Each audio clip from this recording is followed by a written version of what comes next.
kami, lebih kurangnya kami mohon maaf. Wassalamualaikum warahmatullahi wabarakatuh.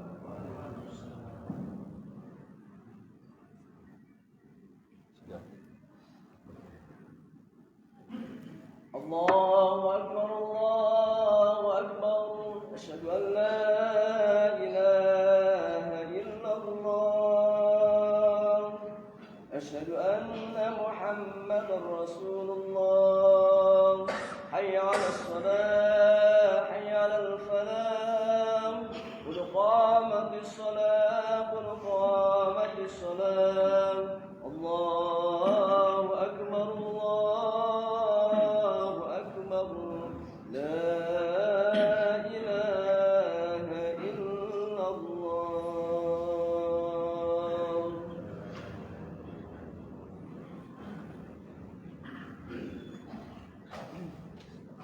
Mohon dirahmatkan dan diluruskan saatnya.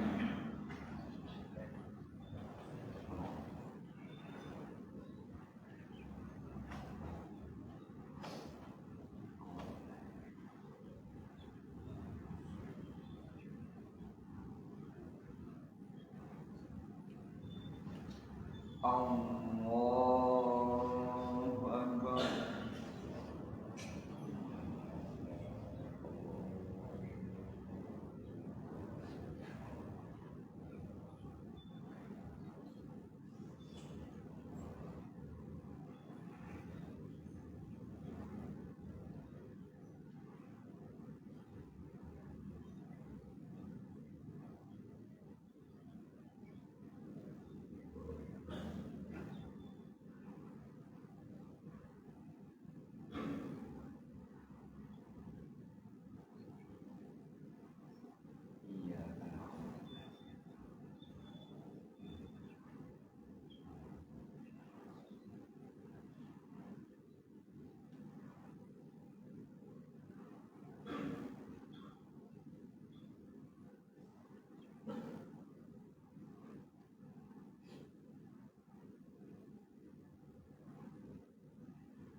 Allahu Akbar.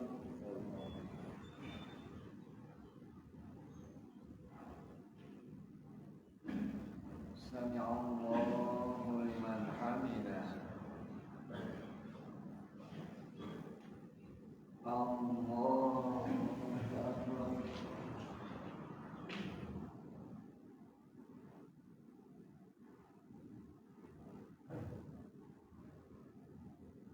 Allahu Akbar.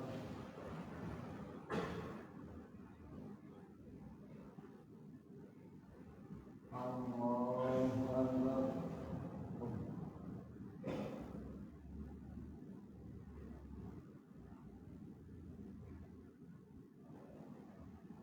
Allahu Akbar.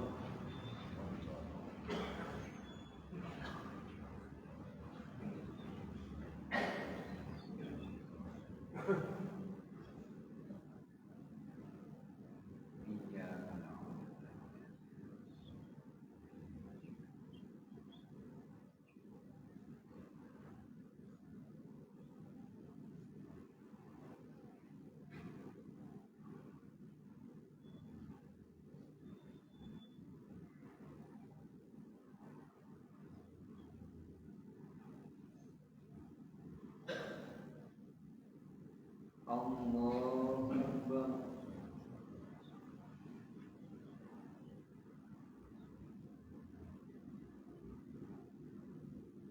Sami'allahu liman hamidah. Allahu Akbar.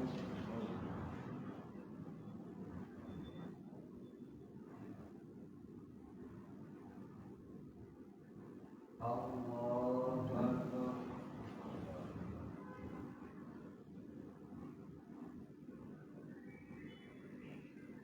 Allahu Akbar.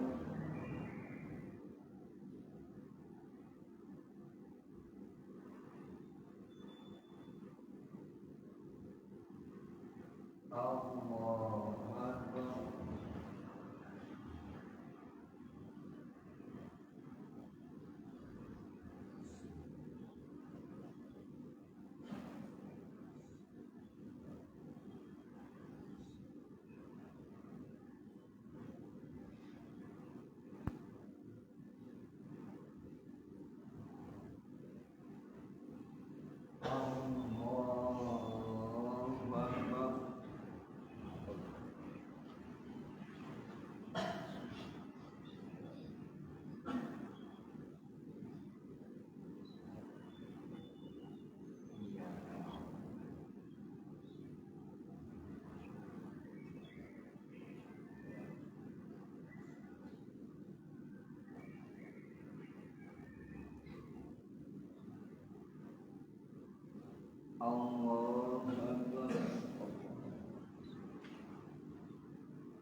سمع الله لمن حمده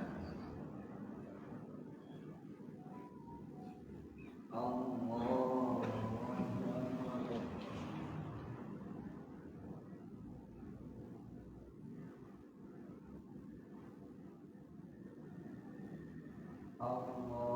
أكبر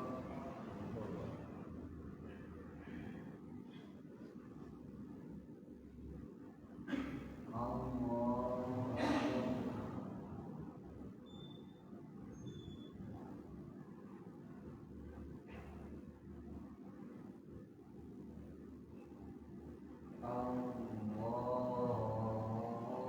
أكبر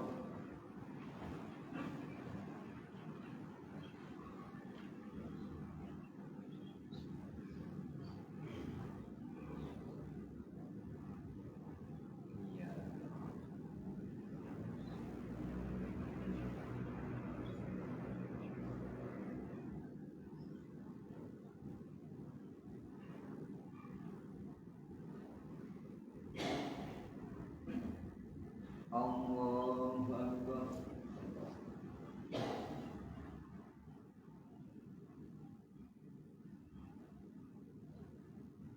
سمع الله لمن حمده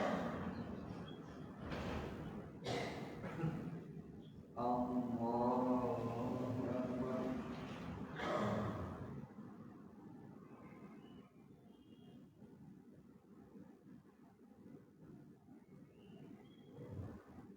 الله أكبر الله أكبر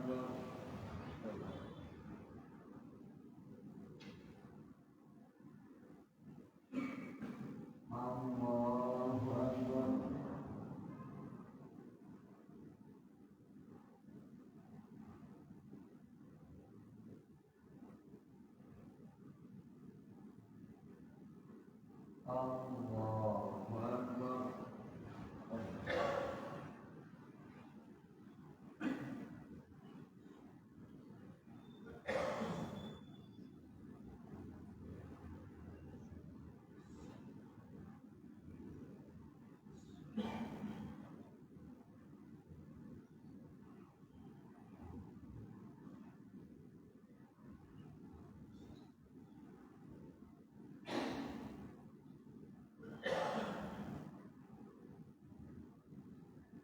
Assalamualaikum warahmatullahi wabarakatuh. Assalamualaikum warahmatullahi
Bismillahirrahmanirrahim. Alhamdulillahirabbil alamin. Allahumma shalli wa sallim ala sayyidina Muhammad wa ala ali sayyidina Muhammad. Allahumma ighfir lana dhunubana wa liwalidina warhamhum kama rabbawna shighara. Rijali 'alal mu'minina wal mu'minat wal muslimina wal muslimat al-ahya'i minhum wal amwat. Allahumma a'inna 'ala dzikrika wa syukrika wa husni ibadatik. Allahumma inna nas'aluka ridhaka wal jannah wa na'udzubika min sakhatika wan nar. Allahumma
Assalamualaikum warahmatullahi wabarakatuh.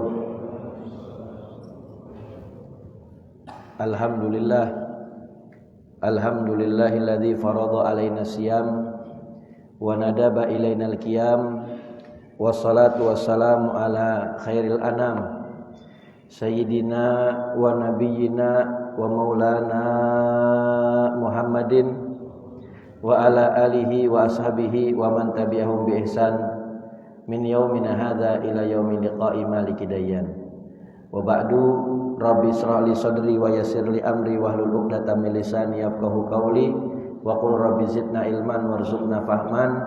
Subhanaka la ilma lana illa ma 'allamtana innaka antal alimul hakim. Ya Fattah ya Alim, ya Fattah ya Alim, ya Fattah ya Alim. Iftah alaina futuhal arifin wa faqihna fid din wa alimna ta'wil wahdina ila sawa'is sabil. Allahumma inna na'udzubika min ilmin la yanfa wa qalbin la yakhsha wa amalin la yurfa wa du'ain la yusma wa na'udzubika min haula'il arba. Wa sallallahu ala sayyidina Muhammadin nabil ummi wa alihi washabihi wasallam walhamdulillahi rabbil alamin. Hadratul muhtaramin, segenap jamaah kaum muslimin, jamaah salat zuhur Masjid Jami Nurul Hidayah Blok S Jakarta Selatan yang insyaallah kita semua senantiasa dirahmati dan diampuni segala dosa kita oleh Allah Subhanahu wa taala. Para alimil ulama, para masyayikh, para sesepuh, tokoh masyarakat, tokoh agama, para hujaj, wabil khusus Ketua DKM Masjid Jami Nurul Hidayah beserta seluruh jajarannya. Mata'anallah bituli hayatihim amin wa nafa'ana bi ulumihim amin ya rabbal alamin. Alhamdulillah wa syukurillah, pada kesempatan siang yang penuh barokah ini kita masih dapat berkumpul bermuajahah menjalankan kewajiban kita sebagai umat muslim, yaitu sholat duhur berjamaah dan juga melaksanakan kewajiban berpuasa di bulan suci Ramadan. Mudah-mudahan semua kebaikan yang kita lakukan diterima oleh Allah Subhanahu wa taala dan menjadi sebab Allah Subhanahu wa taala himpunkan kita bersama baginda Rasul Nabi Muhammad sallallahu alaihi wasallam di surganya Allah Subhanahu wa taala nanti, dan menjadi sebab pada saat Allah panggil kita menghadapnya, Allah tetapkan iman Islam kita, Allah matikan kita husnul khatimah. Amin ya rabbal alamin. Hadirin rahimakumullah, pada pertemuan kita siang yang penuh barokah ini saya akan bicara satu perkataan daripada Khalifat Rasulullah Amirul Mukminin Sayyidina Umar bin Khattab, sebagaimana dikutip oleh Al-Imam Nawawi di dalam kitabnya Nasaihul Ibad. Dikatakan bahwasanya innallaha katama sitatun fi sitatin. Allah Subhanahu wa taala menyembunyikan 6 perkara di dalam 6 perkara. Jadi pertemuan kita siang hari ini kita bicara 6 rahasia yang Allah sembunyikan di dalam 6 perkara lainnya. Yang pertama, innallaha katama ridha fil ta'at. Allah Subhanahu wa taala menyembunyikan keridhaannya di dalam ketaatan. Allah Subhanahu wa taala menyembunyikan keridhaannya di dalam amal ibadah. Jadi pesannya, jangan pernah meremehkan kebaikan sekecil apapun.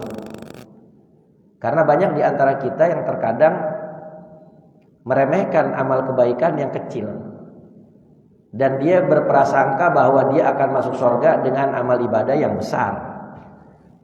Padahal banyak sekali di dalam hadis-hadis sahih Nabi menceritakan banyak di antara kalangan hamba Allah Subhanahu wa taala yang Allah masukkan ke dalam surga ternyata bukan karena amalan yang besar, tetapi karena amalan yang kecil, yang banyak disepelekan dan banyak dianggap kecil oleh kita. Makanya kata baginda Rasul Nabi Muhammad sallallahu alaihi wasallam di dalam kitab Arba'in Nawawi, wala tahtakiranna minal ma'rufi syai'an. Jangan sekali-kali kalian meremehkan kebaikan sekecil apapun. Walau antal qa'ahoka biwajhin thalik. Sekalipun itu cuma berjumpa dengan saudara muslim dengan penuh senyuman. Itu kan kadang suka kita sepelein. Ketika kita ketemu orang, muka kita ditekuk aja kayak dompet tanggung bulan. Di dompet tanggung bulan mana pernah dibuka, orang ditekuk aja kagak ada isinya. Dompet kagak ada duitnya, KTP mati lagi 3 bulan. Udah kagak dibuka-buka. Jangan, harusnya kita contoh baginda Rasul Nabi Muhammad sallallahu alaihi wasallam.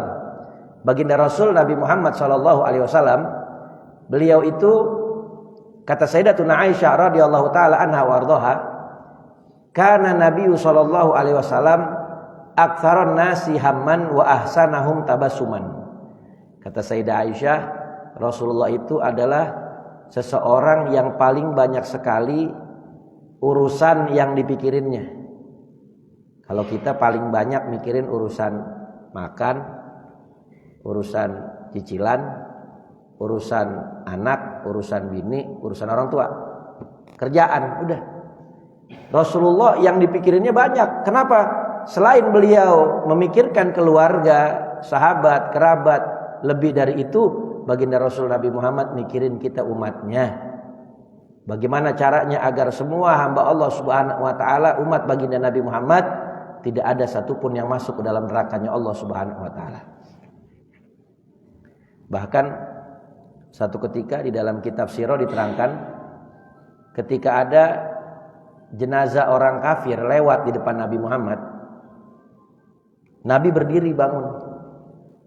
Sahabat tanya, ya Rasul, apakah dianjurkan di dalam Islam ketika ada jenazah orang kafir lewat kita bangun untuk menghormatinya? Kata Nabi Muhammad, bukan begitu wahai sahabatku, kata Nabi.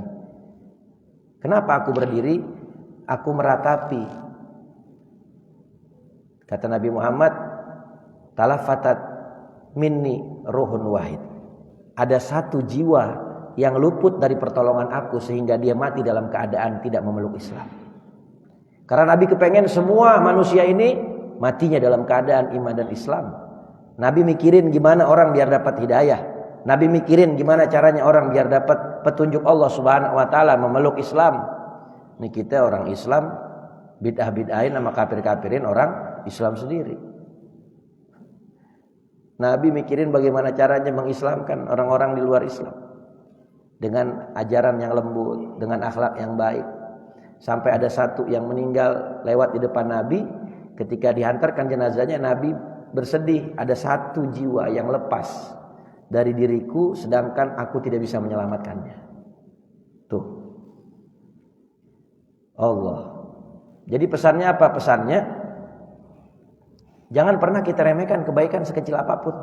Nabi itu yang dipikirin banyak, tapi kata Siti Aisyah, Nabi adalah orang yang paling banyak hal yang beliau pikirkan karena memikirkan semua umatnya, tetapi ahsanahum tabassuman. Walaupun begitu, Nabi Muhammad adalah sosok seseorang yang kalau dipandang wajahnya, berjumpa dengan siapapun, beliau akan memperlihatkan senyuman yang terindah yang beliau miliki. Shallu ala Nabi Muhammad. Shallu ala Nabi Muhammad. Kalau kita ada masalah di dalam rumah, kita bawa keluar ke tempat kerjaan. Ketemu orang siapa aja di luar, kita ajakin berantem. Kalau perlu gua makan loh, begitu. Ya. Atau sebaliknya, kita punya masalah di luar rumah, di tempat kerja, kita bawa masuk ke dalam rumah. Akhirnya bini diajakin berantem, anak diajakin berantem, sama orang rumah kagak akur. Padahal masalah dari luar. Ya. Maka Nabi mengajarkan kepada kita, sebanyak apapun masalah yang kau hadapi, maka cukup yang mengetahui dirimu dengan Allah Subhanahu wa taala. Dan ketika engkau berjumpa dengan siapapun, maka berikan senyuman terindahmu. Begitu kan kagak, ada masalah di kita aja kadang-kadang, ya Allah, semuanya dimusuhin orang. Ya, hati-hati. Makanya kita harus mencontoh baginda Rasul Nabi Muhammad SAW. Jangan pernah meremehkan kebaikan sekecil apapun, walaupun cuman senyum ketika berjumpa dengan saudara muslim lainnya. Kadang-kadang kan kitanya cemberut. Kita nggak ada masalah sama orang, tapi orang yang lihat bisa jadi buruk sangka. Ini orang kenapa ya ketemu gue kok cemberut aja? Ya Allah, jangan-jangan gue punya salah kali ya. Apalagi orang yang baperan. Kepikiran tuh, sampai lebaran kagak bakalan bisa fokus dia ngapa-ngapain. Ngapa nih orang kok ngediemin gue mulu ya? Cemberut lagi kalau ketemu. Emang gue punya salah apa? Ya Allah. Tuh. Padahal sebenarnya nggak ada masalah. Cuman emang aja dia ketemu pas waktu yang kagak tepat. Dia lagi ada pikiran kan begitu. Tapi kan akhirnya jadi menyebabkan banyak hal. Maka jangan pernah remehkan kebaikan sekecil apapun. Kata Nabi, walaupun al-imatatu anil adza, al-imatatu tariq anil adza. Ya, imatatul adza anit tariq. Walaupun perkara kecil seperti menyingkirkan sesuatu yang berbahaya di jalan. Kita sering kadang-kadang kan suka nyepelein. Ngelihat ada batu di jalan, udah biarin aja deh. Yang penting gua nggak kena. Ngelihat ada batang pohon di jalan, udah biarin aja deh. Yang penting kan gua selamat. Kita sering begitu, mikirin diri sendiri doang. Padahal di situ ada pahala yang besar dari Allah Subhanahu wa taala kalau kita pindahkan itu sesuatu yang berbahaya untuk orang yang melintas apakah dengan kendaraan atau berjalan kaki. Kita sering meremehkan perkara-perkara kecil. Ngelihat orang nyebrang udah bolak-balik 4 kali, kagak jadi-jadi. Kita lewat aja tinggalin, ntar juga ada yang nyebrangin. Banyak kita begitu, suka meremehkan kebaikan yang kecil.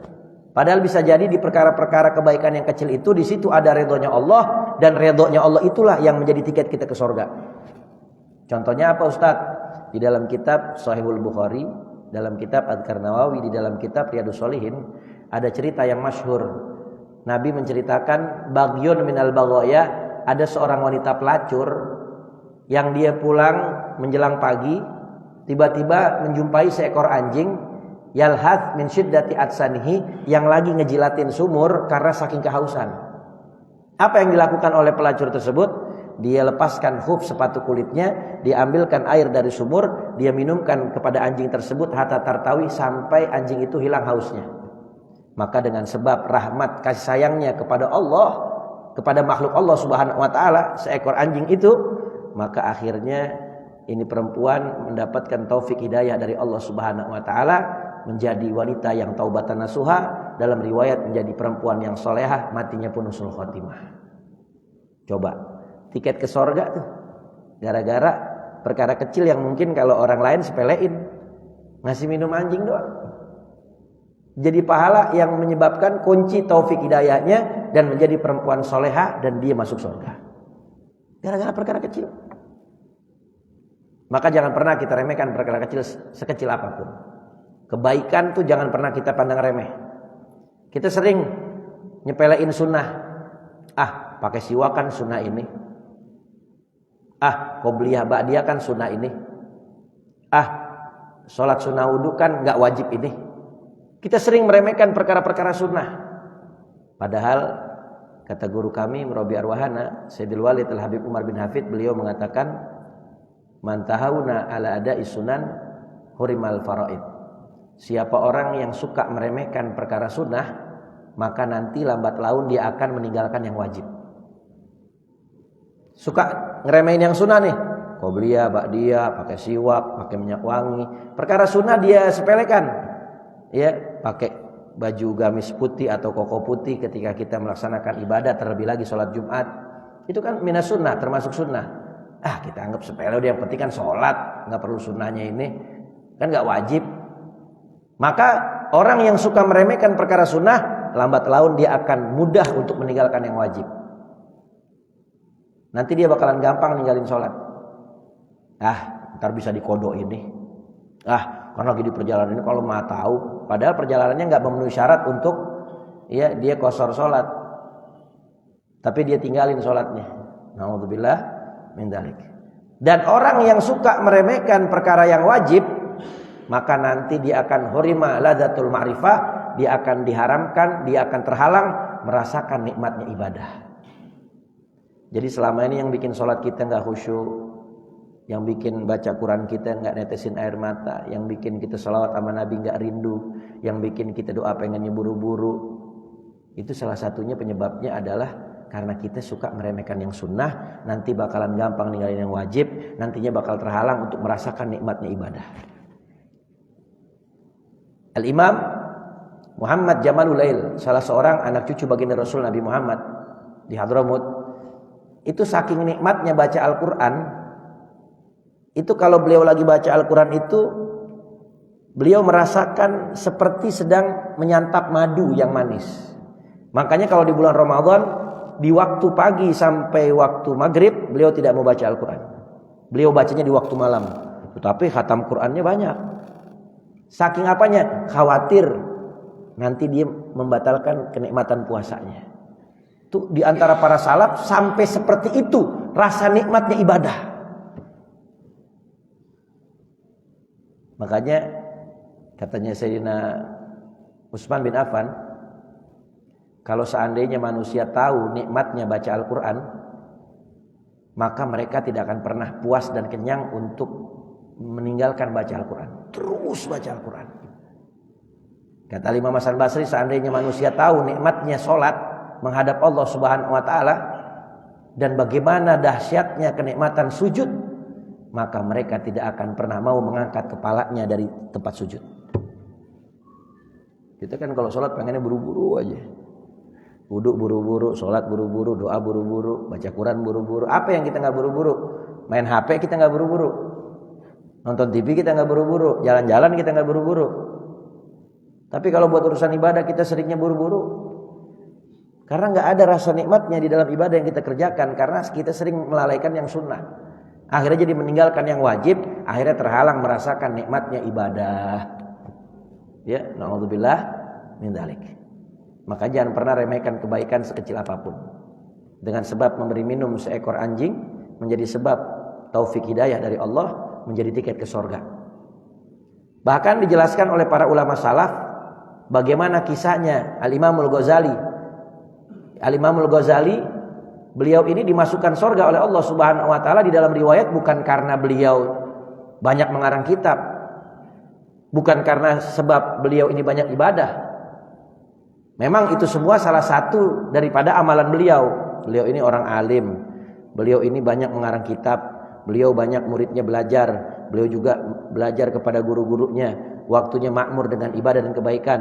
Tapi selain daripada itu, ternyata yang menjadi penyebab Imam Ghazali dimasukkan oleh Allah ke dalam surga, satu malam Imam Ghazali ketika sedang mengarang kitab, Al-Imamul Ghazali itu melihat ada seekor lalat yang lagi minum di tempat tintanya.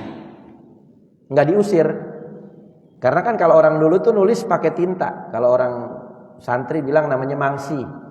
Ya, di tempat wadah biasanya kapasnya dulu kita pakai kedebong pisang tuh, serat-seratnya tuangin tinta hitam, nulisnya dicocol penanya tuh. Kalau sekarang udah enak, udah ada pulpen. Dulu santri tuh nyoletnya begitu. Ya, orang dulu begitu. Nah, ketika mau nyoret, mau nulis ngarang kitab, ada lalat yang hinggap di tintanya lagi minum. Sama Imam Ghazali nggak dikasih apa?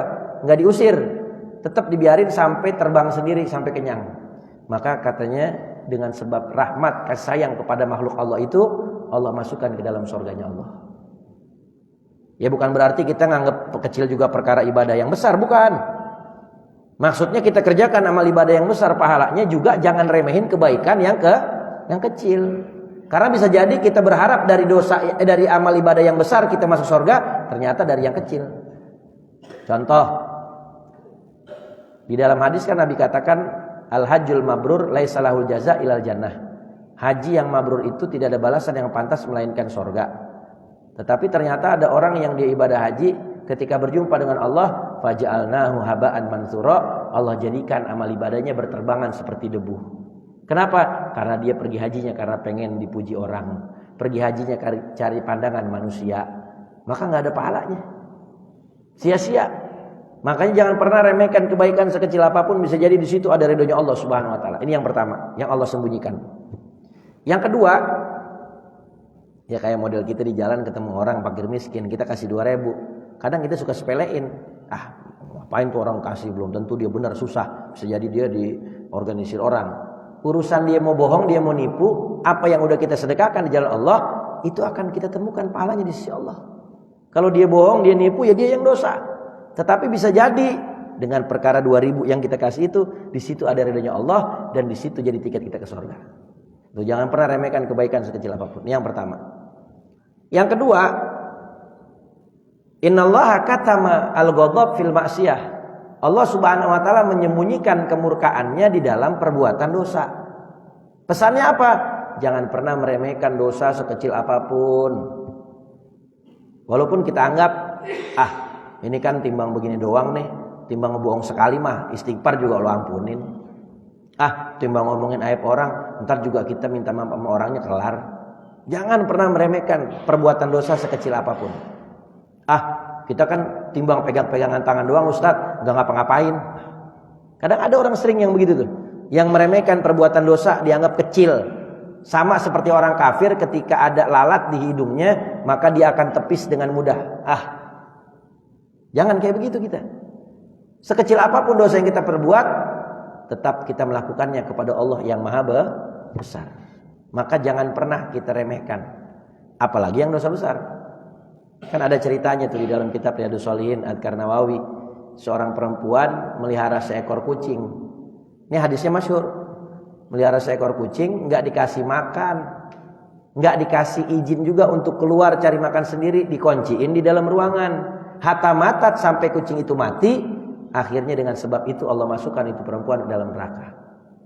Na'udzubillah min dzalik. Itu ada di dalam kitab Adhkar Nawawi Riyadhus Shalihin hadisnya. Seorang perempuan yang pelihara seekor kucing, dia enggak kasih makan, dia enggak izinin juga untuk cari makan sendiri, dikunciin sampai mati, akhirnya Allah jadikan sebab itu dia masuk neraka. Remeh. Cuman gara-gara apa? Enggak ngasih makan kucing. Kita kadang-kadang sering meremehkan perbuatan dosa. Dosa begini doang, dosa begitu doang. Akhirnya jadi penyebab dia masuk nerakanya Allah Subhanahu wa taala. Contoh, Nabi bilang, "Atadruna manil muflis? Tahukah kalian siapa orang yang bangkrut?" Katanya sahabat, "Man laisa lahu dinar wal dirham ya Rasul." Orang yang enggak punya duit ya Rasul. Kata Nabi, bukan. Man ya'ti minna, orang yang datang ya kepada Allah Subhanahu wa taala nanti dari galangan manusia ketika di padang mahsyar. Dia punya amal ibadah segede gunung, tapi di dunia suka mencaci maki orang, suka menghina orang, suka mengambil hak orang, suka mengalirkan darah orang, suka berhutang tidak dibayar, ya. Akhadha malu hadza, mengambil harta orang. Maka nanti di hari akhir orang-orang yang dizolimin akan meminta haknya kepada dia. Maka kebaikannya dilimpahkan kepada orang yang dizolimin. Kalau sudah habis kebaikannya, masih ada orang yang meminta haknya, maka keburukan orang yang terzolimi dilimpahkan kepada orang yang menzoliminya. Akhirnya enggak punya amal kebaikan, cuma numpukin dosa orang, dilimpahin ke dia, faturiyat finnar, akhirnya dia dimasukkan dalam nerakanya Allah. Na'udzubillah. Kalau kata ulama-ulama di Tarim, itu kalkisil maskub, seperti orang yang bawa kantong bolong. Di jalan dia ambil semua apa yang dia temuin, dia masukin ke kantong, dia pikir nyampe di tujuan penuh, ternyata kosong. Kenapa? Karena kantongnya bolong. Ya modelannya kayak orang sekarang yang dia rajin sholat, rajin ibadah, rajin pergi haji, rajin umroh, tetapi mulutnya nggak dia jaga, nyakitin orang, mencaci maki orang, gibah ngomongin aib orang, suka mengadu domba. Akhirnya nanti di akhirat habis amalnya dimintain sama orang. Na'udzubillah min dzalik. Hati-hati. Itu yang kedua, jangan pernah remehkan dosa sekecil apapun. Yang ketiga, innallaha katama ismul a'dzam fil Qur'an. Allah sembunyikan namanya yang agung di dalam Al-Qur'an. Di dalam hadis Nabi katakan, innalillahi tis'a wa tis'ina isman wa ismul a'dzam, faman hafidhaha wa amila bima fiha dakhalal jannah. Allah punya 99 nama dengan ismul a'dzam, nama yang agung yang Allah sembunyikan dalam Al-Qur'an. Kalau yang 99 itu ma'ruf di Asmaul Husna, ya. Ma'ruf di Asmaul Husna. Siapa yang hafal dan mengamalkan isinya, maka Allah akan mudahkan dia ke surga. Maknanya betul-betul memahami setiap makna daripada sifatnya Allah Subhanahu wa taala. Allah Maha Rahman, Allah Maha Rahim, Allah Maha Adil. Berarti mustahil Allah itu tidak berlaku adil. Kadang kita sering kalau lagi ada masalah kita bilang, "Kenapa sih Allah enggak adil sama saya?" Hati-hati tuh. Di dalam tauhid dikatakan kalau itu diyakini dengan hatinya bisa menyebabkan dia telah murtad keluar dari Islam. Na'udzubillah min dzalik. Bahkan kata Imam Syekh Abdul Qadir Al-Jailani, di antara salah satu doa yang paling mustajab adalah doa yang di dalamnya menyebutkan Asmaul Husna, namanya Allah. Ya kalau kita nggak bisa baca semua, minimal ya salah satu dari Asmaul Husna-nya Allah Subhanahu wa taala kita sebutkan dalam doa kita. Itu doa yang mustajab. Misalnya, ya Allah ya Rahman, ampuni dosa saya, begitu. Jadi sebut nama asma'nya Asmaul Husna. Kata Syekh Abdul Qadir Jailani termasuk doa yang mustajab kalau orang berdoa memasukkan di dalam doanya asmanya Allah yang mulia, yaitu Asmaul Husna. Pertanyaannya kita hafal apa kagak? Kita nama-nama artis hafal, nama pemain bola hafal, nama YouTuber hafal, asma Allah namanya Tuhan kita masa kita enggak hafal? Ntar di akhir kita baca bareng-bareng. Allah sembunyikan namanya yang agung di dalam Al-Quran. Apalagi ini sekarang bulan Ramadan, bulannya Al-Quran. Maka perbanyak baca Al-Quran. Sekarang kita udah masuk hari keberapa puasa? 14. Udah mau setengah. Besok udah setengah. Ramadan berlalu. Pertanyaannya udah berapa kali kita hatam Al-Quran? Ada yang udah 10 kali hatam, 5 kali hatam, 3 kali hatam, 1 kali hatam. Rugi kalau kita nggak ngatamin Quran. Ini bulan Ramadan, bulannya Al-Quran. Sayyidina Utsman bin Affan, Amirul Mukminin, sekaligus menantu baginda Rasul Nabi Muhammad, di dalam 2 rakaat sholat malamnya di bulan Ramadan, beliau hatamkan 1 kali hatam Al-Quran. 2 rakaat sholat malam, 1 kali hatam Al-Quran. Sahabat Abu Musa al-Asy'ari, salah seorang sahabat Nabi yang suaranya merdu dan indah, kalau di bulan suci Ramadan 4 rakaat sholat malam yang beliau kerjakan, hatam 1 kali hatam Al-Quran. Sahabat Haris bin Robi yang dikenal dengan sahabat Qatadah, kalau di luar bulan suci Ramadan setiap 7 hari sekali 1 kali hatam. Berarti di luar Ramadan 1 bulan beliau hatam 4 kali hatam Al-Quran. Tapi kalau datang bulan suci Ramadan, sahabat Qatadah dari tanggal 1 Ramadan sampai 20 Ramadan, beliau itu setiap 3 hari sekali hatam Al-Quran. Berarti 20 hari Ramadan beliau hatam 7 kali hatam Al-Quran. Dan kalau 10 hari terakhir dari tanggal 21 sampai akhir Ramadan, setiap malamnya hatam 1 kali hatam Al-Quran. Berarti sahabat Qatadah di 10 hari terakhir 10 kali hatam, dengan 7 kali hatam di 20 Ramadan pertama, maka 17 kali hatam. Tanya sama kita berapa kali hatam? Ustadz, itu kan sahabat, beda sama kita keimanannya. Oke, turun ke bawah, ke zamannya para a'immah. Bukan tabi'in lagi, bukan tabi'in. A'immah, ulama madhab. Al-Imam Abu Hanifah, Al-Imam Syafi'i rahimahullah ta'ala. Kita mengikuti madhabnya Imam Syafi'i. Beliau itu kalau di luar bulan suci Ramadan, beliau 1 bulan menghatamkan Al-Quran 30 kali hatam. Berarti setiap harinya 1 kali hatam Al-Quran di luar bulan Ramadan. Tetapi di dalam bulan suci Ramadan, Imam Abu Hanifah, Imam Syafi'i 1 bulan Ramadan menghatamkan 60 kali hatam Al-Quran. Berarti setiap harinya 2 kali hatam, 1 kali hatam di waktu pagi, 1 kali hatam di waktu malam. Cerita ini kita ceritakan untuk memberikan motivasi kepada kita. Semangat, ayo kita semangat buat rajin-rajin baca Al-Quran. Ustadz, jangan-jangan tuh Imam Syafi'i kerjanya baca Quran doang kali ya, nggak ada kerjaan yang lain. Hati-hati. Imam Syafi'i itu kepala rumah tangga, dia punya kewajiban mencari nafkah untuk keluarganya. Beliau juga seorang ulama yang waktunya makmur dengan belajar, mengajar, ibadah, dan juga mengarang kitab. Beliau penulis yang aktif. Ribuan kitabnya tersebar di seluruh alam dunia ini. Tapi beliau tetap menyibukkan dirinya untuk baca Al-Quran. Bahkan Imam Malik radhiyallahu ta'ala anhu, gurunya Imam Syafi'i, kalau datang bulan suci Ramadan, yang tadinya beliau sibuk ngarang kitab, yang tadinya beliau sibuk melakukan aktivitas lain, kalau bulan Ramadan semuanya disingkirkan, hanya khusus buat Al-Quran. Hanya khusus buat Al-Quran. Tuh. Kalau ada yang bilang, Ustadz, gimana kan kita punya kerjaan, gimana kita kan punya urusan, ya kerjain, kan ada sela-sela waktu kosong kita bisa sempatkan buat baca Al-Quran. Ya bukan berarti kita suruh hatamin kayak Imam Syafi'i 60 kali hatam, bukan. Ya minimal 1 Ramadan 1 kali hatam. Kalau orang perempuan bilang, Ustadz kita kan orang perempuan nih, di rumah harus ngurusin anak, bebenah rumah, beberes, belum datang bulan. Lihat anak cucu keturunan baginda Nabi Muhammad. Salah seorang anak cucu keturunan baginda Rasul Nabi Muhammad, beliau juga gurunya Imam Syafi'i, namanya Sayyidah Nafisah, dimakamkan di Mesir. Semasa hidupnya itu beliau wafat di usia tidak terlalu tua, mungkin sekitar 50 tahunan. Tetapi semasa hidupnya sudah menghatamkan Al-Quran sebanyak 60.000 kali hatam Al-Quran. 60.000 kali hatam Al-Quran. Kita berapa kali hatam? Tanya sama diri kita. Sebelum tahun 2000 ketika saya belajar di Malang, di Darussaada Al-Islami, di bawah bimbingan Abu Yaqi Haji Nur Hasan bin Abdul Latif, itu santri liburannya 21 Ramadan baru boleh pulang ke kampung halaman. Ini sebelum waktu saya belajar ke Tarim, ke Hadramut, kepada Murabbi Arwahana Sayyidul Walid Al-Habib Umar bin Hafid. Itu waktu di Malang, santri itu tidak boleh pulang di 21 Ramadan sebelum minimal hatam Al-Quran 3 kali hatam. Kalau nggak boleh pulang. Semangat kita menghatamkan Al-Quran. Karena kalau nggak 21 Ramadan nggak boleh pulang. Kita ada yang hatam 4 kali, 5 kali. Ternyata kita pikir udah banyak nih. Ternyata teman kita ada yang 8 kali, 10 kali. 12 kali. Itu segitunya kegiatan santri banyak. Jam 2:30 udah bangun kegiatan. belum lagi taklim sehari bisa 4 kali pertemuan, belum yang paginya sekolah di madrasah, belum harus menghafal, belum harus cuci pakaian dan lain sebagainya sendiri. Tapi tetap menyibukkan waktu untuk baca Al-Quran. Jadi sebenarnya bisa kalau kita mau berusaha. Kalau kita mau 1 bulan 1 kali hatam, tiap sholat 2 lembar. Habis subuh 2 lembar, habis zuhur 2 lembar, habis asar 2 lembar, habis maghrib 2 lembar, habis isya 2 lembar.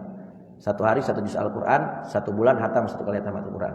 Pengen 2 kali hatam, sebelum sholat subuh 2 lembar, habis sholat subuh 2 lembar, sebelum zuhur 2 lembar, habis zuhur 2 lembar. Terus sampai isya, berarti 1 hari 2 juz, berarti 1 bulan 2 kali hatam. Begitu aja. Bisa kalau kita mau. Sebentar baca Quran tuh 2 lembar, gak lama. Cuman kita kadang-kadang malas duluan. Tapi kalau main HP seharian, dari mulai HP dicas, mati, dicas, mati, dicas, mati sampai 3 kali. Kuat kita main HP. Kalau dulu kan suami tidur yang dilihat terakhir muka bininya. Kalau sekarang yang dilihat HP. Bangun tidur kalau dulu yang dilihat muka bininya, sekarang yang dilihat HP. Begitu kebalikannya juga sama orang perempuan. Makanya HP ini alat, jangan kita diperalat.